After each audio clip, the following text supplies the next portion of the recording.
In this video, I'm going to show you how to change the brush color and brush size in Photopea. Start by opening your Photopea project. To use the brush, locate the brush tool on the left-hand side of your screen. You can click on it directly, right-click if another tool is visible, or simply press the B key on your keyboard. By default, the brush color is set to black. To change it, look at the color boxes located at the bottom left corner of your screen.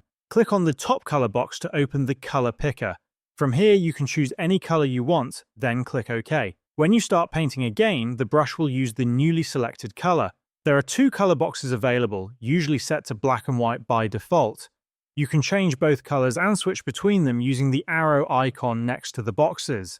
The top color is always the active one. If you want to reset the colors back to black and white, simply click on the small black and white reset icon. To change the brush size, make sure the brush tool is selected and click the arrow at the top left of your screen to open the brush settings. Use the size slider to adjust the brush diameter from very small to very large. As you move your cursor over the canvas, a circle will appear showing the exact size of the brush.